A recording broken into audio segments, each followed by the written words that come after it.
ეს იყო ადამიანი, რომელმაც ნეობრივი პრეცედენტი შექმნა, რასაკვირველია. ეს იყო ადამიანი, რომელიც არავითარ დათმობაზე არ წავიდა, თუნდაც საკუთარი სიცოცხლის გადასარჩენად, რაღაცა ლუკმაპურის მოსაპოვებლად, შეშის მოსაპოვებლად, გასათბობად.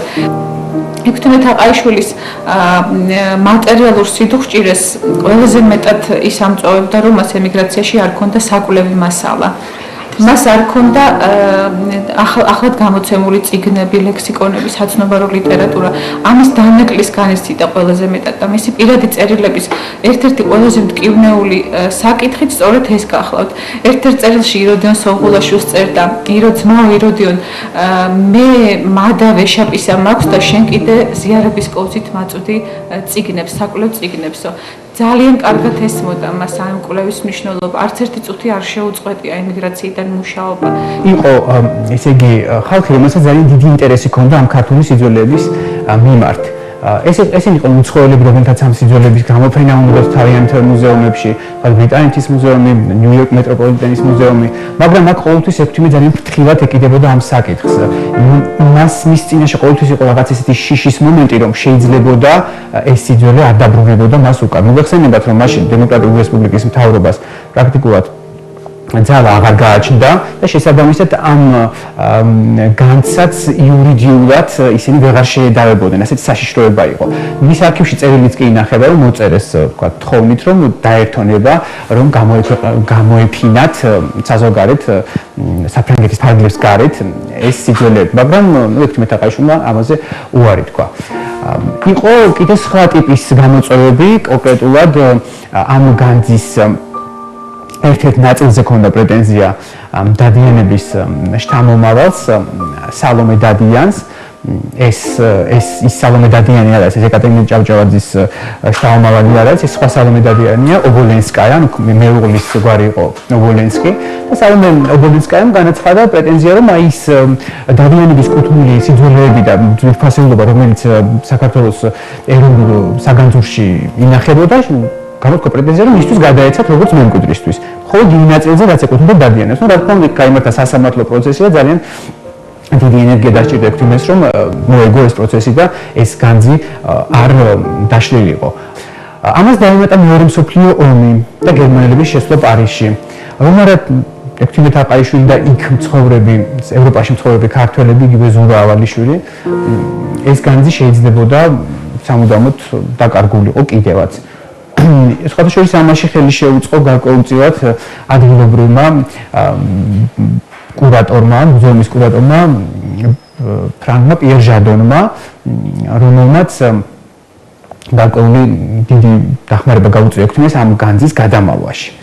და ესე იგი ლევილში, როდესაც შევიდნენ გერმანელები და დაიწყეს ამ განძის შემოწმება, იქ ორჯერ შევიდნენ, იქ რამდენჯერმე იჩივლეს ვიღაც გარკვეულმა პირებმა, რომელთაც ჰქონდათ ეს ინფორმაცია, რომ ლევილში ინახებოდა განძი, გერმანელებთან იჩივლეს, როდესაც ისინი მივიდნენ და ამოწმებდნენ ამ განძს, იქ შეხვდათ მათ ისეთი ყუთები, 1-2, რა თქმა უნდა, ყველა არ გაუსინჯათ, სადაც იყო არქეოლოგიური მასალა და შემდეგ სთხოვეს ზურა ავალიშვილს, რომ რაღაცა გარკვეული დასკვნა დაედო ამ განძთან დაკავშირებით. და ზურა ავალიშვილმა უთხრა, რომ ეს არ წარმოადგენს არავითარ მატერიალურ ღირებულებას, ეს განძი მატერიალურ ღირებულების მქონე არ გახლავთ, თუ არის მხოლოდ ქართველებისთვის სულიერი კულტურის მატარებელი, იმიტომ რომ იქ არის რაღაცა არქეოლოგიური მასალა, რაღაც მათი ის რაც მათთვის არის ძვირფასი, თუ ზოგადად ძვირფასი არ არის.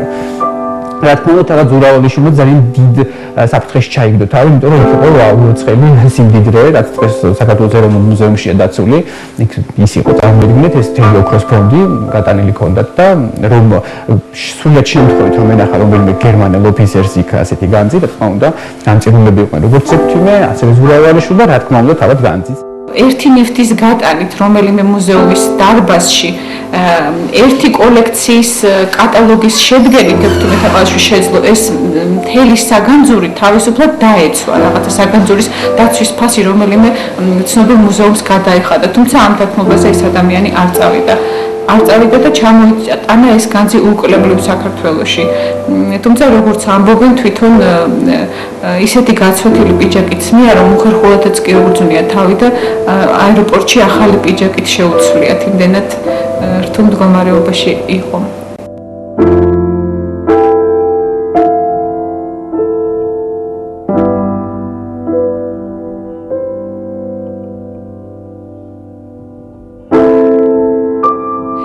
ერთ-ერთი ყველაზე დიდი წვლილი, რაც ექვთიმე თაყაიშვილს მიუძღვის, ეს არის სამუზეუმო საქმის, როგორც სამეცნიერო დისციპლინის ორგანიზება, კულტურული მემკვიდრეობის მენეჯმენტის რაღაცა თავისებურად სტრუქტურირება. მან პირველად ჩაუყარა საფუძველი კულტურული მემკვიდრეობის შეგროვებას, დაცვას და რაღაცა მეცნიერულ დამუშავებას.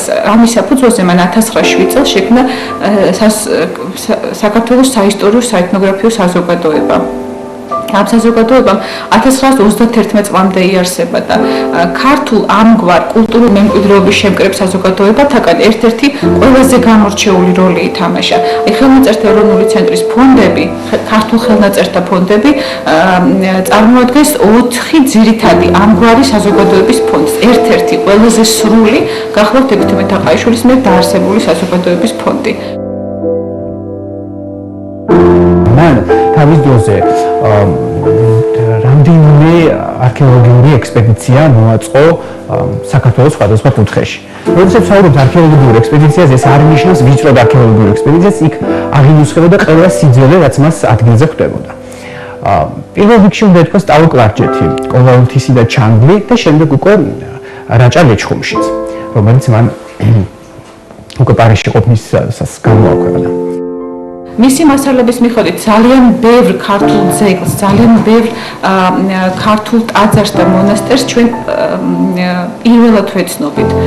აღწერილია არა მხოლოდ ინტერიერები და ხედები, არამედ დეტალურად არის შესწავლილი ამ საექსპედიციო მასალებით ეპიგრაფიკა, ბარელიეფები, კედლის მხატვრობა, წარწერები, საფლავები, მიმდებარე ტერიტორიები. თან დაყავდა ეს ექსპედიცია შედგებოდა გრაფიკოსები, მხატვრები, ფოტოგრაფები.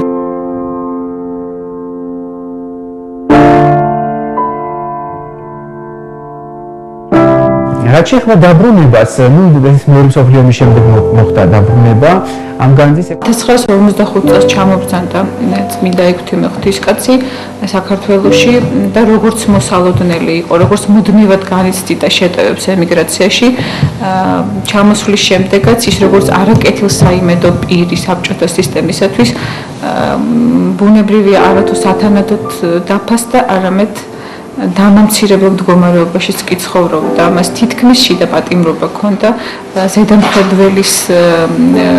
ზედამხედველიც კი ყავდა მიჩენილი. სიტუაცია გართულდა და დაიწყეს ექვთიმე თაყაიშვილის დაკითხვა.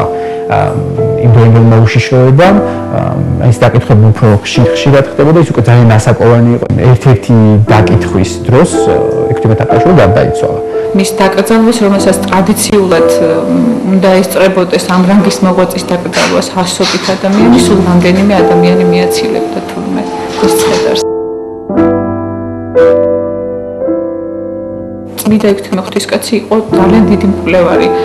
მას მემკვიდრეობად დარჩა 250 ნაშრომი, აქედან 100-ზე მეტი ინგლისურ და ფრანგულ ენაზე. ექვთიმე თაყაიშვილი რომ საქართველოს მასშტაბს ცდება თავისი მოღვაწეობით, არა მხოლოდ მეცნიერული, არამედ პიროვნული სამოქალაქო მოღვაწეობით, ეს წლევანდელმა წელმაც დაადასტურა. ის ექვთიმე თაყაიშვილის წლად გამოცხადდა იუნესკოს მიერ 2013 წელი.